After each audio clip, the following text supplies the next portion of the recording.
Welcome to Rauta. This video is done in commercial collaboration with our sponsor, Steelfest.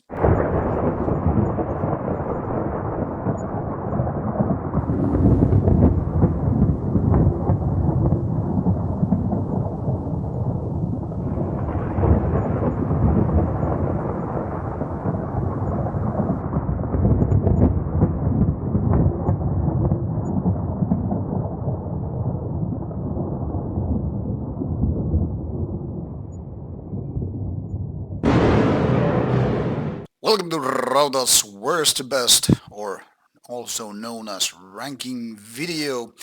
This time it's all about some really raw, lo-fi, underground black metal from France, and this one is called Mutilation with two dots, no Y, and just very French interpretation of this name. Now, this is of course an underground name a lot of people out there know, and a lot of people out there are already familiar with the band, partially or fully with the discography, and maybe know thing or two about the band and its music. Then again, there are probably a lot of people who are like, so what the hell is this band? I've never even heard about it, and why should I really care? Because let's be honest about it, while this band is certainly a cult act and very early bird of the French black metal scene, never actually became a big name for various reasons. And of course, we're here to tackle and challenge some of these views or opinions and also rank the albums. Now, I don't exactly remember when I got to hear Mutilation for the first time, but I'm roughly saying it was around the turn of the millennium. Maybe it was something like 1999, 2000, something like that roughly. But anyway, long time ago. And when I got to hear the band, I am pretty sure that there was only one, maximum two albums out. But it's hard to really say for sure because that was over 20 years ago. So can't really know for certainty. Now, also what is interesting is that early days, this band features more members than one, but I guess later on it was more or less focused with this one name, Meinach, what a lot of people I guess would say, kind of a French vampire. I mean, there's a lot of flirting with these themes such as vampirism, but also themes which are also mentioned here in Metal Archive: Satanism, suicide, depression, hopelessness, melancholy. Now, that being said, and being, just one-man project most of the time doesn't really mean that this is your typical bedroom black metal dealing with, depression and darkness and all that stuff. That is, this is not your typical DSBM or anything like that, but definitely, having something in common with that sub-genre, and also because of the very lo-fi production throughout the whole discography, those ideas are more or less part of the thing. Now, if we take a look at the past members tab, you will see that there were previous members, people early on in the 90s and until roughly mid 90s. And later on, it indeed became something of a solo project, which is only rarely a good thing for any kind of a band. And in a way, it's also true for Mutilation. But let's start talking about the music. Now, back in the days, it was very typical, as you all old school people know, that you do a few demos before you start doing an album, and that is fortunately true with Mutilation as well. I mean, there was a few demos, an EP, and stuff like that before entering the so-called album phase, album era, which is usually seen as a starting point for a lot of bands. I mean, demos might have a cult thing or two. They might have some interesting songs, sometimes even better than some of the albums. But really, the starting point for any band to be really taken seriously beyond kind of a cult demo factory is that how is your first album and how things start to play onward from that point. And Mutilation started actually nicely. Well, nice might be a little bit of a weird word to describe the whole thing. Let's put it this way. They already started with a good album. Maybe not the most phenomenal out there, but definitely giving French black metal scene a big nudge, or a starting point like, hey, this is what you're going to compare the rest of the stuff. Much like some, bands like Beam or the Graveland did with the Polish scene. You're already there early on, and when you do a powerful release early on, people are like, okay, this is where you draw the line. This is how you are going to get compared later on, whatever comes later on. I mean, this is very true. Doesn't matter which country we're talking about. From Finland, we would have bands like Beherit, followed by Archcode, Impel, Nazarene, and the like, and people would be competing in a way against those. And of course, Norway has bands like, Dark Throne and Immortal and all that stuff.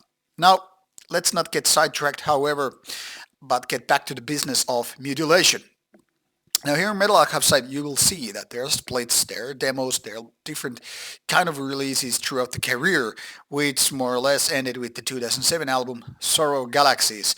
I mean, since then there have been some other releases, but when it comes to the full albums, not so much. So technically speaking, here when you have the years active, there's this 90s era, 2000s era, and then kind of a comeback era in late 2014 and so forth. But albums didn't come after 2007, so that's kind of a given.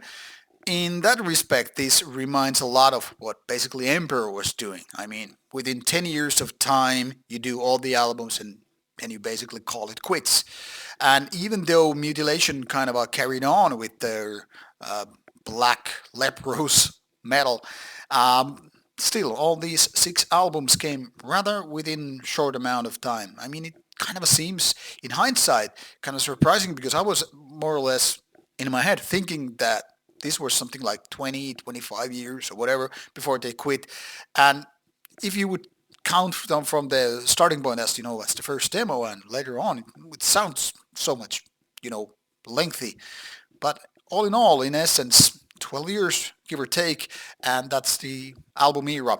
6 albums though, so always been rather active. I mean, these albums technically came out like every 2 or 3 years, and gave kind of a consistent feeling to the band's discography.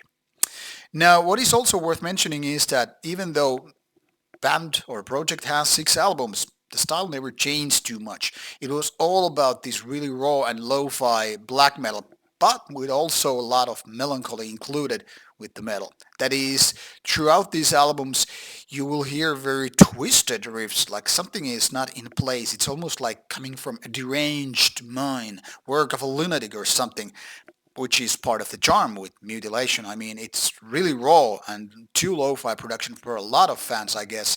I mean, this is this never was something like you would say good production. It always kind of required you to have the kind of acquired taste for the music, not only for the riffs, but definitely for the production, because none of these actually sound good. It's more like all of them sound kind of a rehearsal room takes just on an album.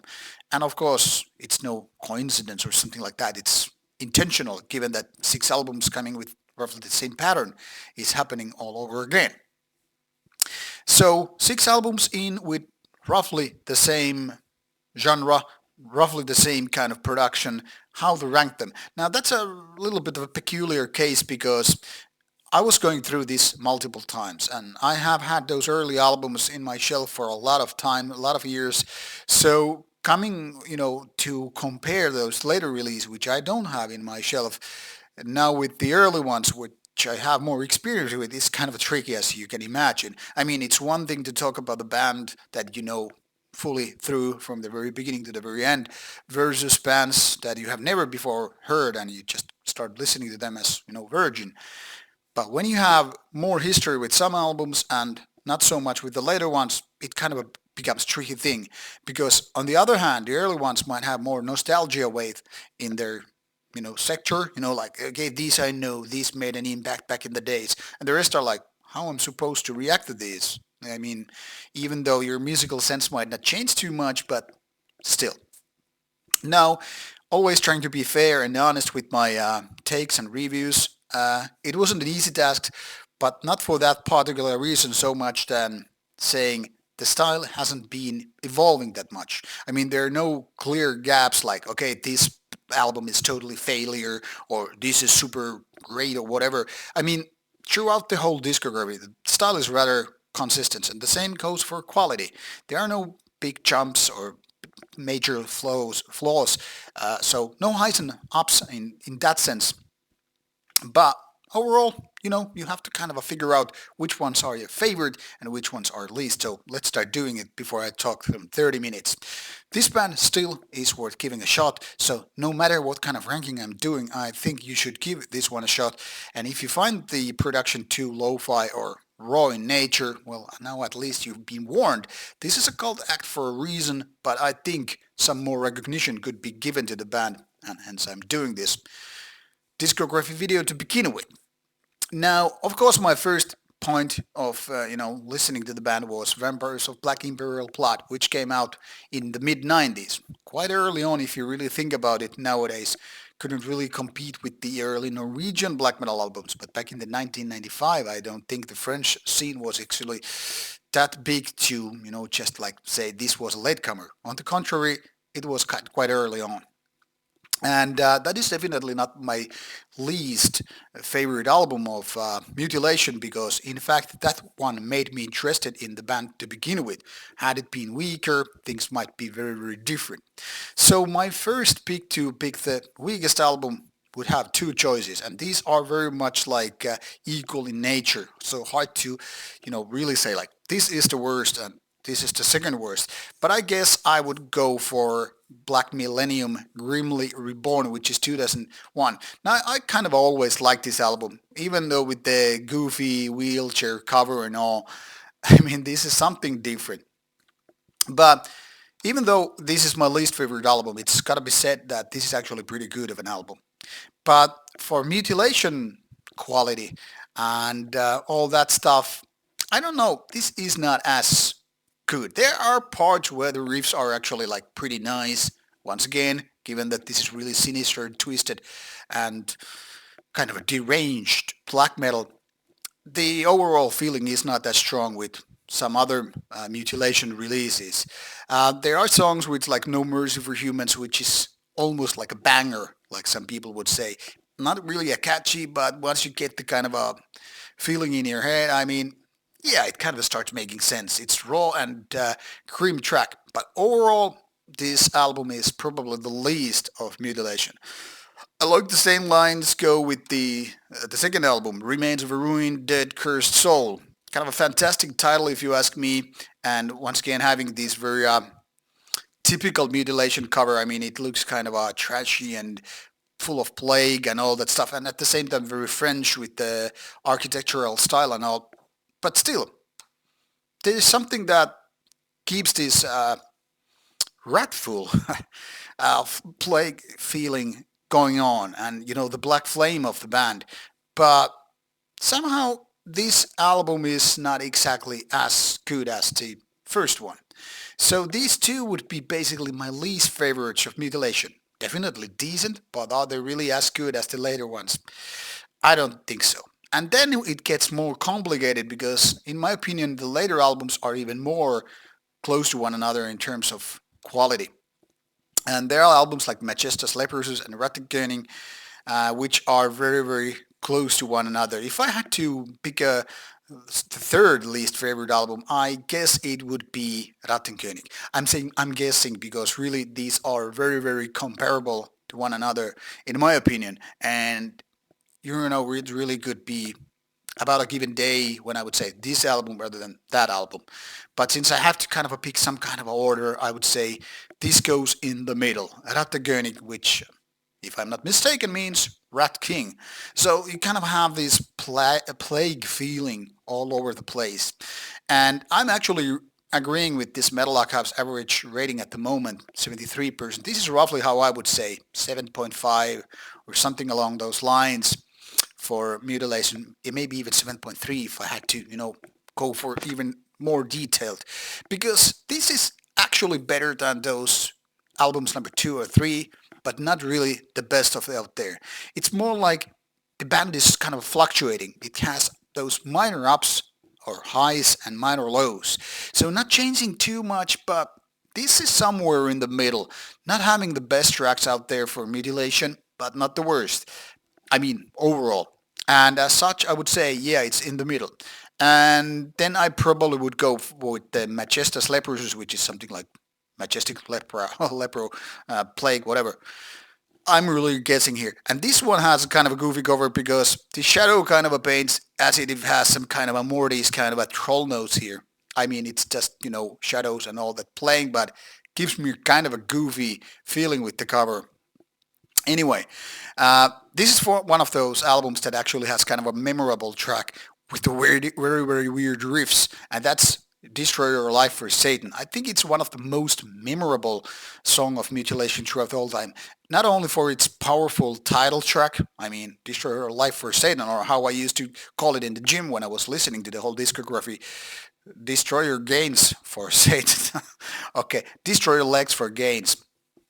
My point here is, this is not a really good workout music, by the way, is that this is definitely more on the better side of things. It's not improving from the first album, but given that it's compared to the albums number 2 or 3, yeah, it's a little bit different. So overall, that would be my second pick. And now people are, I guess, assuming, yeah, the first album is the best. I know it, I keep saying that. But no, I would actually say Vampires of Black Emperor Blood, which actually features two guys on the front cover as well. I would say this is my second favorite album of the year, and this is the one that I'm most familiar with because it was my landing point for Mutilation back in the roughly turn of the millennium. And this has a very, very weird production. For example, the drum sounds, which is not so much given with the later albums as they are more drum machine. Part of the deal, part of the problem why I don't really like the drums with Mutilation. I mean, the drum machine is mostly fucking boring with the album. But this one is a little bit different. The drum sound might be weird, but once you get used to it, it doesn't really bother.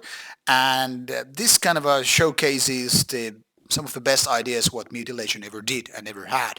Like I said, the difference between quality with the later ons is not that big, but it's worth mentioning. This first album made the waves, and without it, like I said, the later albums wouldn't be that much interesting. But it's not the best, however, and this came to me as a surprise. I didn't really expect for me to like the late and last album so much, the Sorrow Galaxies. First of all, it features lengthy tracks, which rarely is my thing. And maybe a little bit more cleaner production, which could be my thing. I mean, don't get me wrong, I don't hate lo-fi production and all. I mean, I've been listening to raw black metal for quite a lot of time.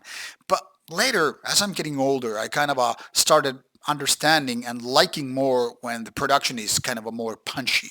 So it doesn't have to be, clean or highly produced, polished and all that stuff. But when you actually have your production support your music, like really support whatever you're doing. Doesn't matter if you're doing lo-fi rawness or punky kind of a primitive stuff or just overly technical or powerful death metal, whatever.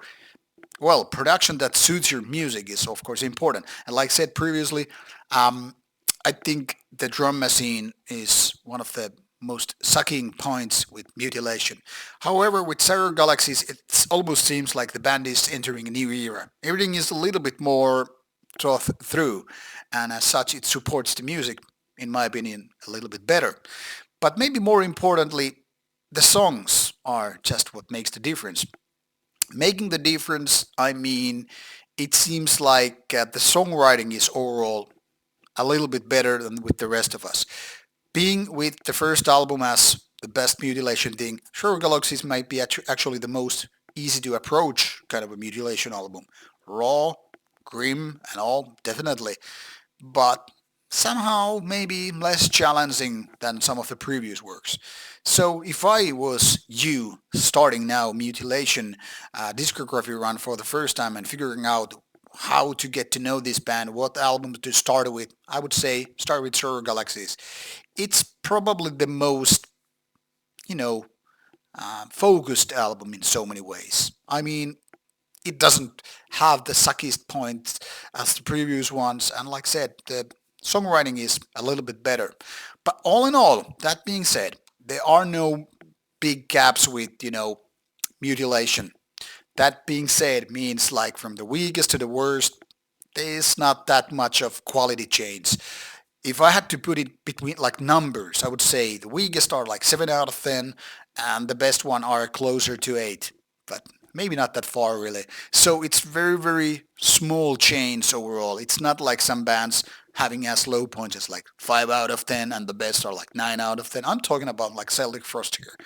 So Mutilation at their weakest is still pretty good and at their strongest, well, not the best in the line, but definitely something worth checking out.